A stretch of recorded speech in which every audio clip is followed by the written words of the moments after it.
Hello everyone and welcome back to another ReplayWorks devlog for ReDuelyst. So, if you watched the last episode, we are working on a Xenoblade set with my co-designer Jonathan. Hello Jonathan. Hello Andrew. Alrighty, so we worked on effects last one. We loaded some images up. Now it's time to talk about stat distribution and what we where we are and what we do to figure out who gets what stats. You know, as much as we like to give everyone fair and balanced stats, sometimes we have to judge them a little bit harshly, right?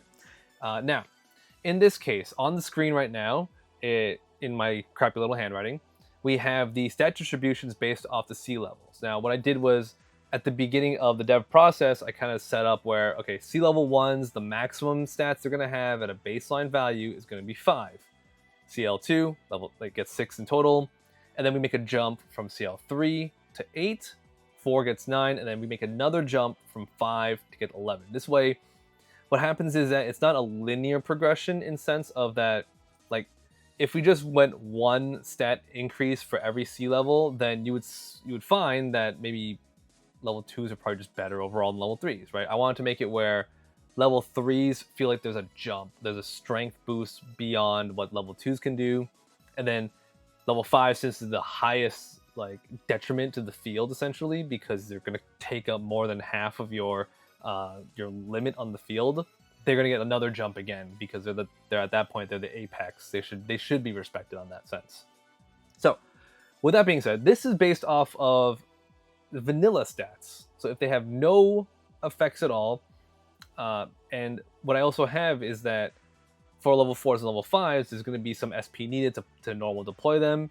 At level 3s, it's depending on where we land on the effects, if we want to say, okay, you're gonna have to pay some SP to play this card, right? There are a lot of vanillas in the game currently now that I was like, okay, well, we're just gonna give them the highest level stats, but they need to pay an SP to play. In this case, we're gonna be working on the 4 units that we worked on before. So just to recap, we have Lance, Mio, Noah, and Senna from Xenoblade, and we've done all our effects already. So let's go ahead and, John, I'm going to ask you right now. In this case, let's start out with Lance, right? Since he is, and correct me if I'm wrong, the only range unit that we're working with in this group. Out of the ones that we've made so far, yeah, those okay. are the only ranged ones so far. Cool. Yeah, and I mentioned before, and I'll mention again, that range does count as an effect. Even though it's not a printed effect, it technically allows the unit to attack up to 2 spaces away. So what happens is that right out the bat, whatever sea level you're picking, it's going to get -2 to the total stat lines. That's where I've determined to put that distribution for ranged, right? So I deem range as a very, not super strong, that needs to be heavily penalized, but it's in the middle. 2 to me is that middle penalty zone. So let me just write that down. I see. Yep. 2 penalty. Yes. So with that, you mentioned before that Lands and Senna, they might end up in a total C level or CL of 5. What are your thoughts so far? It would probably make Senna more of a glass cannon and let Lance have a low attack value but higher defense value. Because at the same time, he doesn't really need to have provoke. I think that people probably just try to ignore him, but he's just going to be in the way, which is easier to set up from boards where maybe he's going to be maybe we can make them both 2 CL. Okay.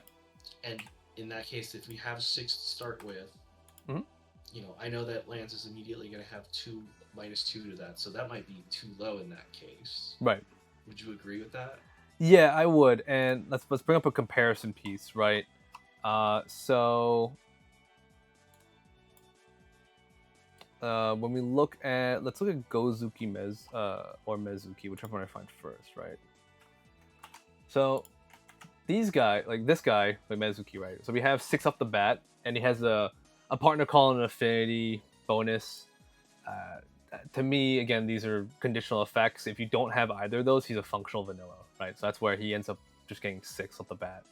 So in this case, Lands does So he doesn't get free fortitude, because if it was in my opinion, if it was a permanent, unconditional, always fortitude, anytime of the point, then I'm like, yeah, this will have to have another penalties because it's just a free effect. But to me, when I see like when attacking, this type of effect means that he's only going to get that fortitude once in that battle, and no other point until the next turn, right? So you pick and choose when you get that fortitude essentially, and sometimes it also could end up being that you're attacking a melee unit, which means that again he's going to become like he's not going to have an effect. So I'm okay like not having to demerit any more points, but yeah, to your point, because we are working at -2, the way it works out is that it's going to be looking like this, and I don't think we want it to look like that because that seems very low. I think it ends up being something closer that's like a 3 CL. Yeah. In that case. Yeah. And I put those 2 extra points in the HP then, or even make it a 1/5 at that point. Ooh, a 1/5. So he's just going to be really annoying. Yeah, that's the idea. Okay. This seems like the stat line I had envisioned for the character. Especially giving him range. He doesn't necessarily need to be ranged, but being in the front line is also easier for him. So okay. I think this is a unique unit to try to play with for sure. Yeah, I will say. I'll say my thoughts for the. Sorry, I was gonna say a thought on the stat line, but I'll say that for the testing period. But I will say right now, the 1/5 works out where if you want him to be able to be in the front, and because he has range, he can actually counterattack any other range units. So it does work a little bit differently from how the other range units were designed, right? Those guys are all anywhere between 2 or 3 attack, and then they have squishy HP as a result. The best example, of course, is like Ubu. Ubu has 3 attack, 2 HP, so it dies to anything. Yeah. In this case, lands being 5 is a very good statistical number, because if it's up against a unit that has 3 attack, it's going to take 2 turns to kill it, which is like kind of a waste for that unit to waste that much time. But I think it's the point. Yeah. The point is that he's going to become a distraction. So, cool. All right. So lands is good. So we got that set. Now Senna. We know she's going to be melee. Once again, because there is a when clause, right? So the thing about this is also it's only going to work on your turn because we're using the word defender. Actually, we might need to also workshop that too in terms of wording. But Senna again is also going to end up having, in my case, no demerit with the giant asterisk on this one, because I mentioned before that like moving units is tough, but when we put conditions on it, then it makes it where having that ability to move units doesn't seem as overpowering as other things. In this case, right, Senna needs to deal damage and be the one attacking, and also live. She doesn't actually need to live because it's going to trigger before it dies. But it's I think, correct me if I'm wrong, I think what you're going to do is that you're going to make her have low HP so she does die. I think that would be the case. Okay. It makes more sense that Lens is able to live for a turn and then partner call another Senna. Okay. Fair. If necessary. Yeah. So those are the stats that Mezuki has as a comparison. If we want to like start at that point. Yeah, we could make it functionally that amount. I could also see 3/3 being a bit more of a solid baseline instead. Mm-hmm. I think that means that then at least that if she's able to push something away and like require you to have to fire a ranged unit off into her, most everything is going to deal with her. Yeah. At that point. Yeah, because having 3 HP means that anything with sea level 3 definitely gets rid of it. Well, this is one of the provokers, but sea level 3 is going to be more common to have 3 attack. And then there's some units that are sea level 2 that also can just do an even trade for it. So I think that's pretty fair. And also like making making Senna have 3 attack means that in the flip side is that she can deal with heavy HP units and just get them and move them into other positions instead of just outright killing, you know, like stuff that has 3 HP. You know, it has 4 I think HP. at that point, yeah, it kind of makes her more for the all-rounder instead of, because she has utility, she's got good attack, good defense, and I'd say that kind of fits the bill here. Yeah. Okay, sounds good. Okay, so what's gonna happen? Let's do some quick thing. Is that the cost for lands is fine. In this case we're converting 2 SP into Senna. The cost for Senna is gonna have to go up by 1 because the way I kind of like worked out for partner call is that when we're calling a unit, or when we're special deploying a unit from the deck, I want it to be like 1 SP equals 1 sea level based on whatever you're calling out. In this case, so we're calling a level 3. We'll pay 3 for that. I see. Yeah. It's like it's why Dekarabi and Fornius they cost 3, but Gozuki, Mezuki they cost 2 instead. Okay, I can see how that trade-off ends up working that way. All right. Yeah. I think she's gonna have to. Oh, this is where it gets tricky. I think that she definitely needs to live a turn in order to be able to affect. And if you dealt a lot less damage, that's still in line with being able to set up for a follow-up play. So losing 1 attack here, like you were saying, starting with the attack and then going with the defense afterwards. Yeah. It makes sense. Okay. Cool. If you had to lose a point, it would be attack. Okay. Yeah. And then of course we'll have notes in the next video, follow-up video for this one to balance testing. So we'll stay tuned for that one. Okay. Next, let's go ahead. Mio and Noah. Let's work on Mio first because Mio is a provoker. In this case, provoker is also like this. In this case, it is a uncontested like all-around effect. It's just permanent essentially. Provoke. That is also. Let me check my notes real quick. And yeah, that's also the same stat penalty. So it's also 2 penalty. Just because we wanted to like, I don't know what's the word. We don't want to like pump all the stats into provoker. We want to take away 2 from the get-go, just because it is a very powerful keyword ability. Okay, I can see that. I will, at least for Mio, she's going to be a melee attacker. Yep. She wouldn't be a ranged attacker. Okay, so we would still be losing the 2. In this case, it's the trade-off of having a baseline attack, I would say, of 2. Okay. And then however much else would be the HP. And that's kind of where we're trying to figure out the sweet spot is right now. I could see the argument of being an annoying provoker. In my mind, she would be a 4 CL. Okay, 4. Okay. It would be it would be kind of one of the things where I think that in that case, then Noah would have to. We're kind of putting Noah into a 2 CL position because he's got the unique attack and just partner call going on, nothing else really. So he would just have, baseline stats. Yeah. I was gonna, because when doing partner call, I realized it's okay to design into 1, but trying to consider the other one as well, while still having each one retain their identity. I still need to think of what is going to be their sum CL on the field after the partner call. Yeah. And then I think paying more for the provoker out of your deck is also a decent way to balance the fact that she has a lot going on that's going to make her relatively difficult to deal with. Yeah. So we got CL4. I'll just put it for Noah's going to end up being CL2, so we'll put that just in the back pocket for now. Okay.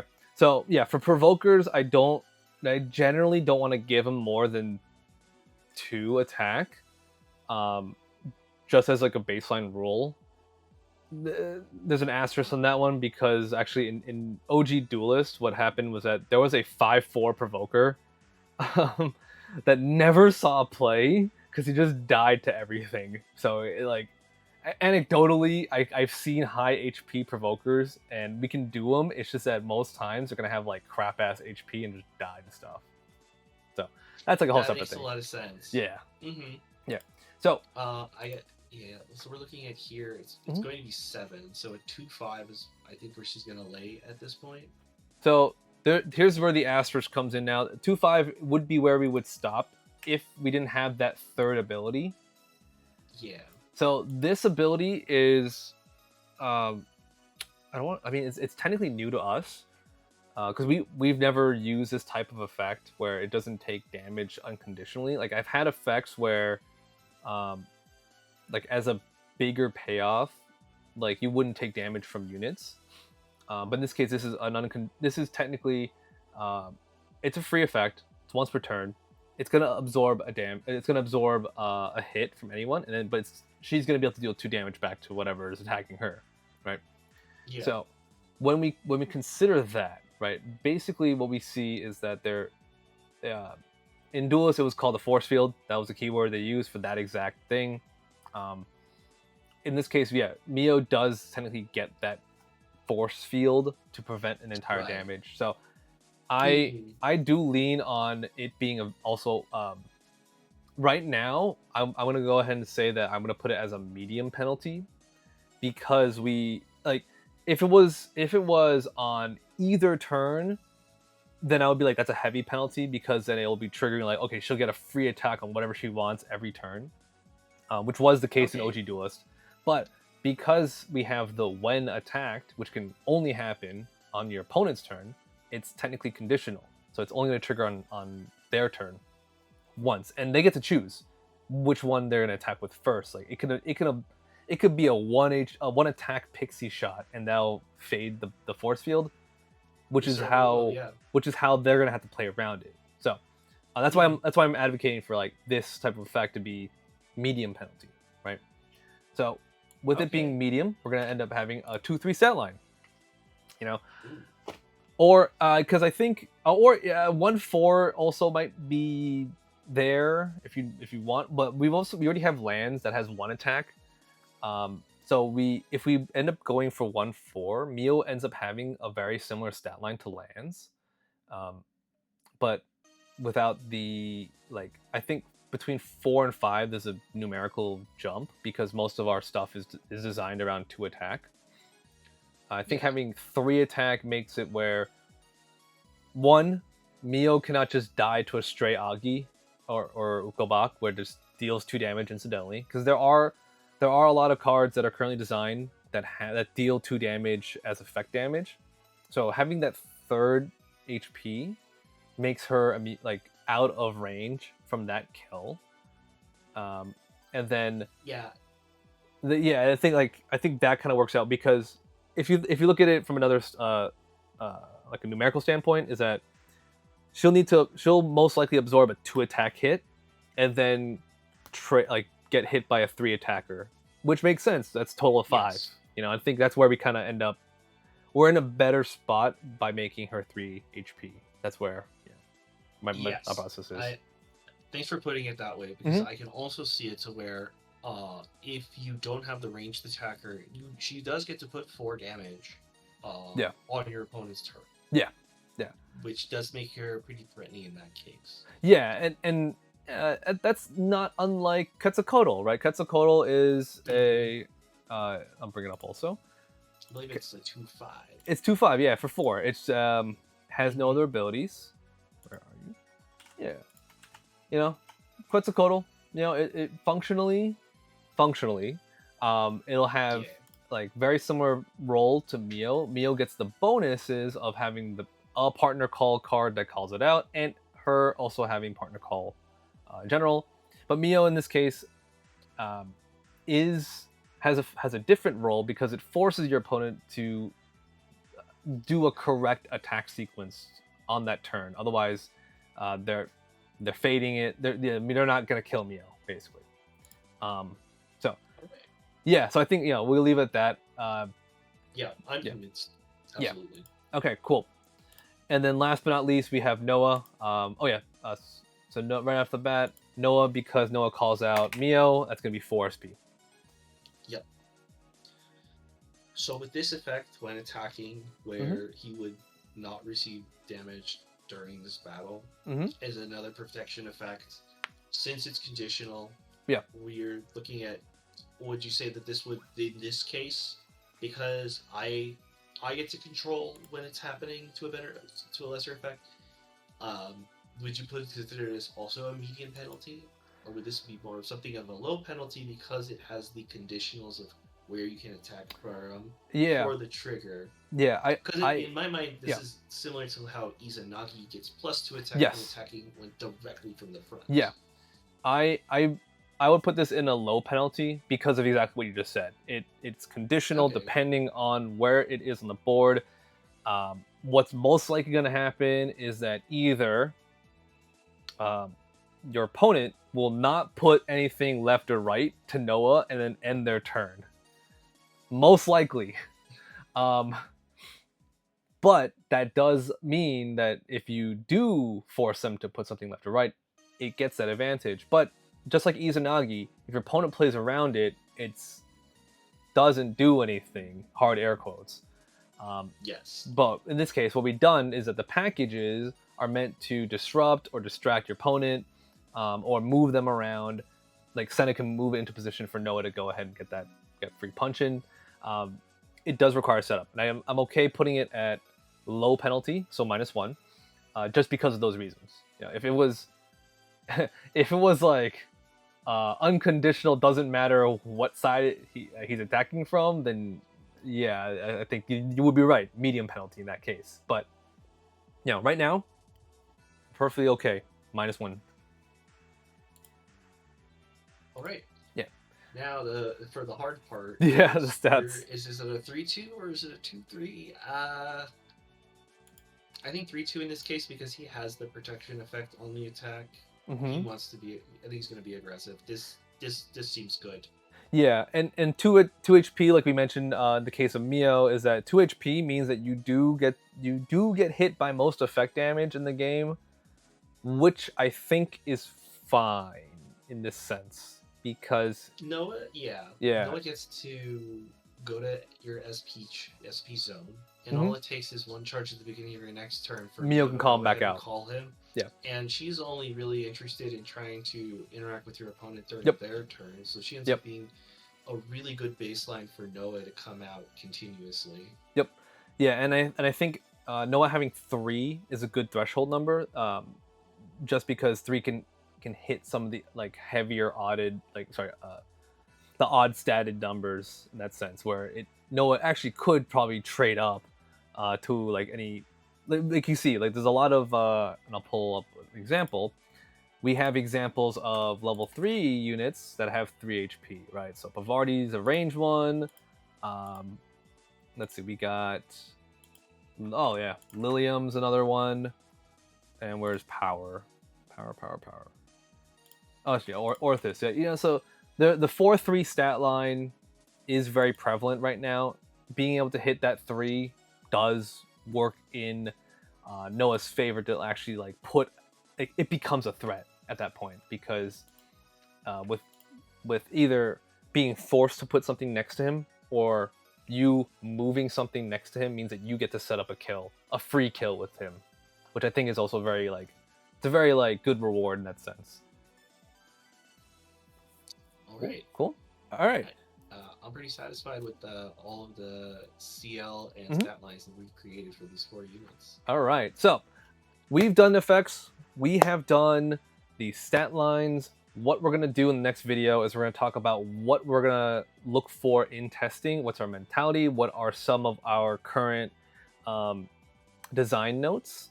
And then we'll discuss that in a separate video. So that'll be up next. So with that being said, thank you everyone for watching. We'll see you in the next one.